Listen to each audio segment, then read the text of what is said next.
Hi, it's Ike from Groovy Entertainment. Today we got another book to read for you. Today's book is Lady and the Tramp 2, Scamp Adventure from 2003. So let's get started.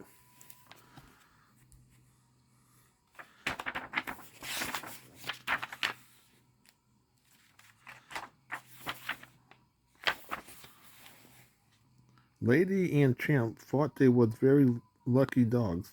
They lived with a lovely family, Jim there, his wife Darlin, and their young son Junior. And Lady and Tramp had a lovely family of their own. The Gers, Anthony, Claude, Claude and Denise were just like Lady. Their son name was Scamp, and he looked just like his father. But Scamp didn't always think he was just a lucky dog. He thought he had to follow too many rules.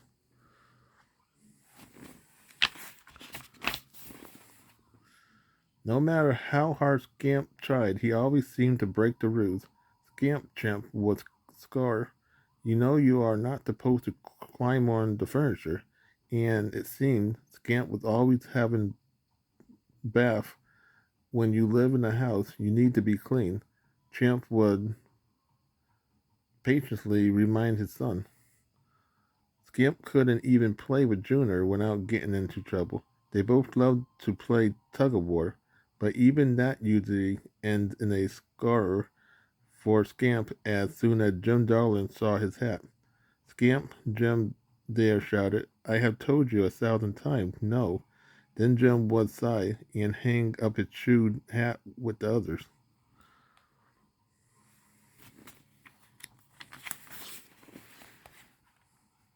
One day, things got out of hand. Junior threw a ball out of the window, and Scamp jumped out of it. Scamp raced back inside, trailing mud all through the house. It was so much for Jim there. This time you have gone too far, Jim shouted. This then the worst happened. Jim there took Scamp outside and chained him up. Even Jim felt awful. I'm sorry, pal, but I just don't know what else to do. Scamp was miserable. Champ tried to comfort his son. Now, Scamp, sometimes it's hard being part of a family. You have to obey certain rules.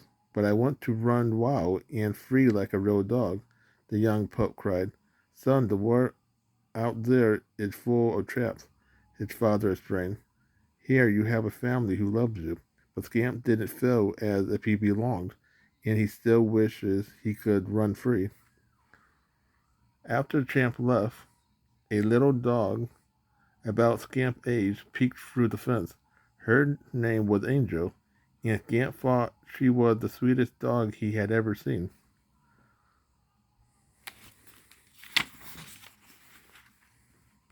She looked at Scamp and smiled. Then she disappeared behind the fence with some other dogs. Poor Scamp, he wanted to go and play with her. He pulled and pulled at the chain. Finally, he broke free. Wait for me, Scamp shouted after her. But she was gone. Scamp wandered the streets searching for Angel. The sky grew dark, but Scamp didn't care. He was on an adventure, free from rules and baths. Then Scamp heard some dog howling. He followed the sound and came up on some dogs in a junkyard. Scamp couldn't believe it. The dogs were running and jumping all over the place. Just then, Scamp spotted Angel standing in the corner.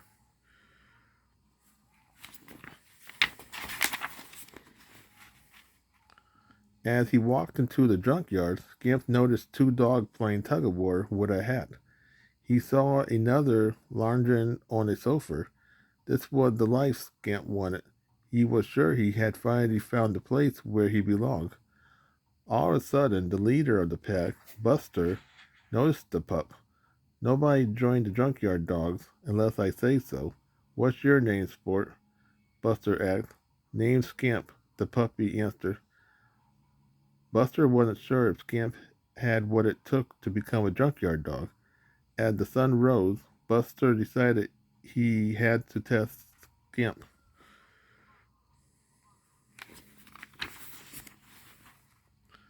Back at home, Lady went out to the yard with Scamp breakfast. When she saw the broken chain, she knew Scamp had ran away. Lady raced inside to get help. When Jim Dare and Darlin found out that Scamp was gone, they was very upset. Did you call the pound? Jim Dare asked. Yes, Dare. They hadn't seen him, Darlin answered. Worry sick, Jim Dare decided to search for Scamp with Lady and Champ.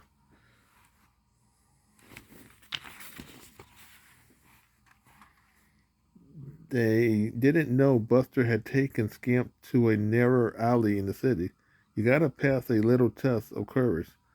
And Reggie Alley, Buster explained. But Buster threw a can into the darkness. Fetch the can out of the alley, Buster challenged. All the junkyard dogs watched in horror as Scamp slowly walked into the alley. Scamp followed a rumbling sound and almost bumped into a large They bumped into a huge dog sleeping in the shadow. Scamp realized this must be Reggie. Scamp almost got away, but he made a noise that woke up Reggie. The large dog growled and began to chase Scamp.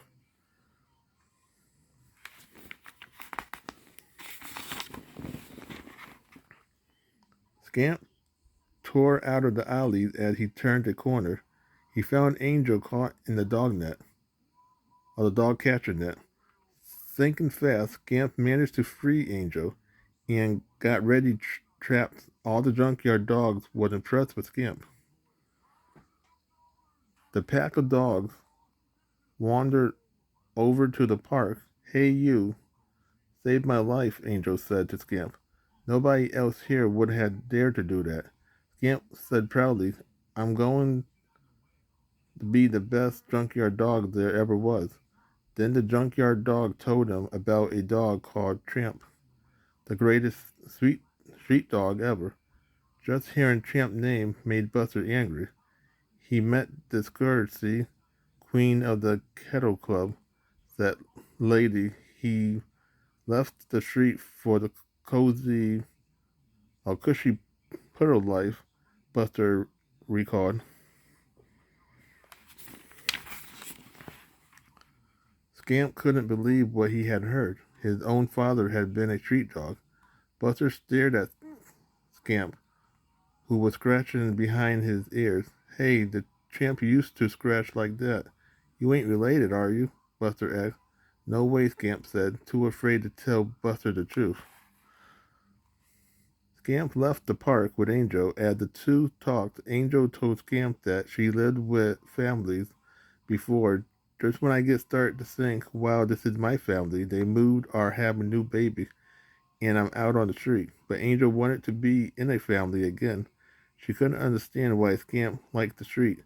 She was sure his family missed them, and they did. Jim, Dare, Lady, and Champ kept on searching, but by that evening, they still hadn't found any traces of Scamp.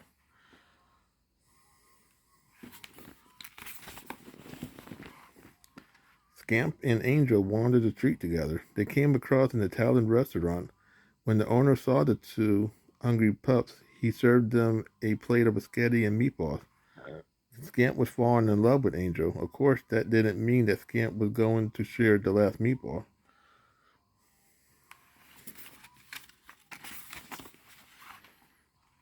Afterward, Scamp and Angel walked by Scamp's house.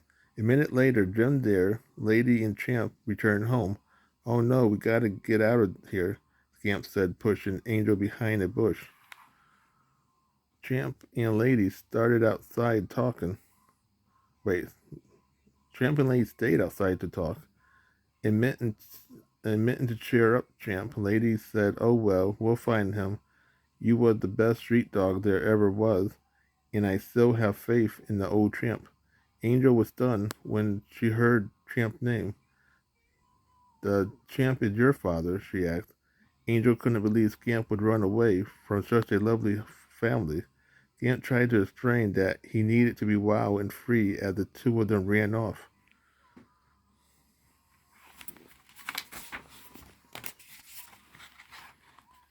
The next day, Scamp and Angel joined the other junkyard dog in the park.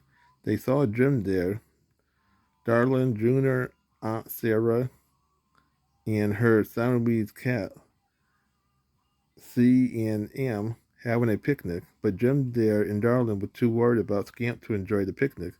Aunt Sarah tried to calm them down. Scamp will be all right, she said. When Buster overheard Scamp's name mentioned and saw his enemy Champ, he knew that Scamp was Champ's son. Buster was furious and ordered Scamp to take another test. If Scamp really wanted to be a junkyard dog, he would steal his family chicken. Scamp agreed to do it.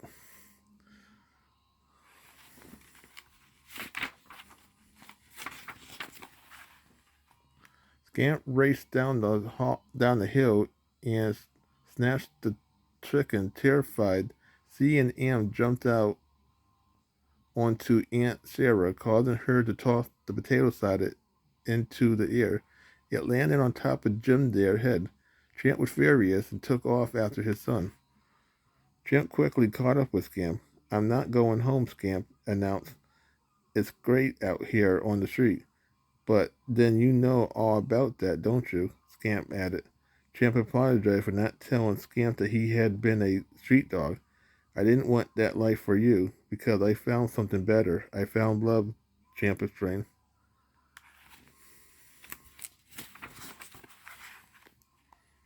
Champ was asking Scamp to return home when Buster turned up. Buster convinced the young dog to stay on the street. Although it was difficult, Champ knew Scamp would have to learn his lesson the hard way. When you have had enough, our door is always open, Champ said to Scamp as he walked away. Buster took off Scamp's collar to show he was no longer a family dog. Scamp was thrilled. Woohoo, I'm a junkyard dog, he yelled, and all the junkyard dogs crowded around to congratulate him.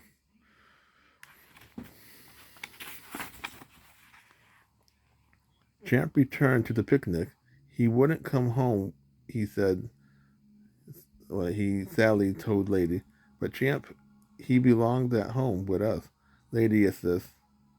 I'm afraid we are just going to have to let him figure this out on his own. He'll come to his senses, Champ hoped.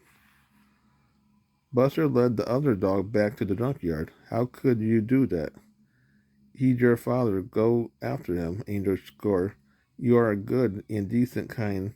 The streets will beat you. Wait, the street will beat that out of you if you stay, she warned. Angel begged Scamp to leave the junkyard with her to find a nice family where they could both stay. Scamp refused, and Angel left the junkyard alone.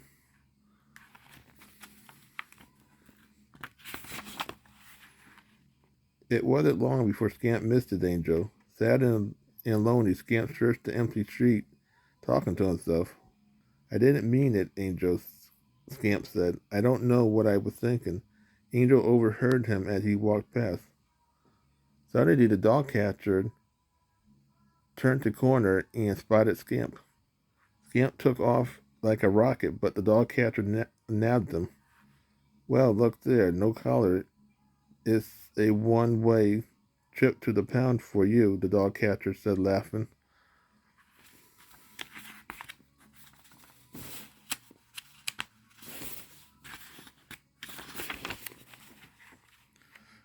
On the way to the pound, the truck passed Angel. Scamp, Angel yelled, racing after them. But she couldn't keep up, so she rushed to Scamp home. Hurry, Scamp's in trouble, she yelled to Lady and Champ. Champ raced after Angel. Meanwhile, Scamp was definitely in danger. He was locked in a cage with Reggie. But just as Reggie was about to attack, Champ stormed into the pound. Hold on, Scamp, he shouted as he knocked the cage latch open. Champ quickly outwitted Reggie. Soon father and son walked out of the pound together.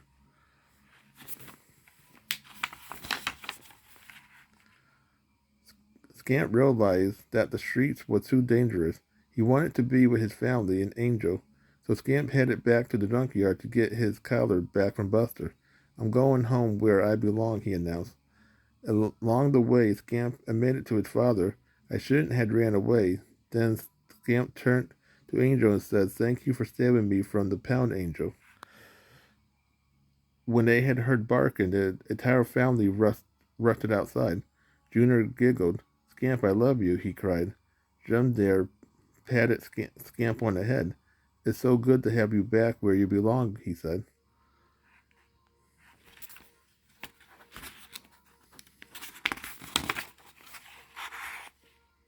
Scamp noticed Angel watching the happy family outside the gate, and he started barking. Jim there, I think Scamp brought a friend home, Darlin said.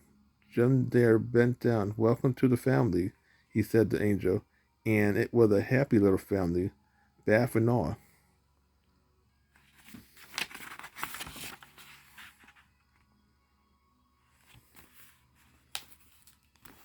So that was Lady and the Tramp 2, Scamp Adventure from 2003. So if you like, subscribe, share, and comment, and have a groovy day. We have another video coming out real soon.